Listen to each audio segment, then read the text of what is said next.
పార్టీలో అయారాం గయారాంలను పట్టించుకునే ప్రసక్తే లేదని తేల్చి చెప్పారు టీడీపీ అధినేత చంద్రబాబు నాయుడు. మండపేటలో నిర్వహించిన రా కదిలిరా సభలో ఆయన పాల్గొన్నారు. అమలాపురంలో 7 సీట్లను తెలుగుదేశం పార్టీనే గెలుస్తుందని పూర్తి ధీమా వ్యక్తం చేశారు బాబు. తూర్పుగోదావరి జిల్లాలో టీడీపీ జనసేన కూటమి ప్రభంజనం సృష్టిస్తుందని అన్నారు. మండపేటలో మరోసారి జోగేశ్వరరావును ఎమ్మెల్యేగా గెలిపించాలని ప్రజలకు పిలుపునిచ్చారు. దళితులకు న్యాయం చేసిన పార్టీ టీడీపీ మాత్రమేనని అన్నారు టీడీపీ అధినేత చంద్రబాబు. ఎప్పుడూ చూడలేదు.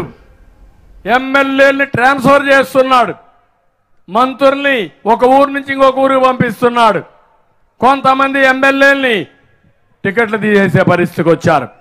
టికెట్లు తీసేయడం అనేది ఆయన పార్టీ వ్యవహారం. కానీ ఒక్క విషయం అడుగుతున్నా, ఈ ఊర్లో చెత్త వేరే ఊరికి పంపిస్తే అది బంగారం అవుతుందా తమ్ముళ్ళు? మీరే ఆలోచించమంటున్నా. చెత్త ఎక్కడికి పంపించాలి? డంప్ యార్డుకి పంపించాలి, అవునా కాదా? అలాంటి చెత్తని తయారు చేసి ప్రజల మీద వేస్తానంటే ఇది మంచి పద్ధతి కాదని చెప్పి కూడా నేను మీకు తెలియజేస్తున్నా. ఎందుకంటున్నానంటే ఈ విషయం మనం అందరం ఒకటే విషయం గుర్తుపెట్టుకోవాలి.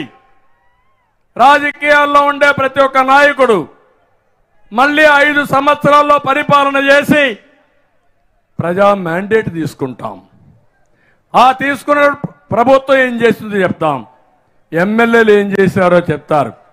మళ్ళీ ప్రజల యొక్క అభిమానాన్ని చొరగొని ఓట్లు సంపాదించాల్సిన అవసరం ఉంది. కానీ ఈరోజు ఈ ముఖ్యమంత్రి ఎప్పటికప్పుడు అందరినీ మోసం చేస్తూ ఉంటాడు.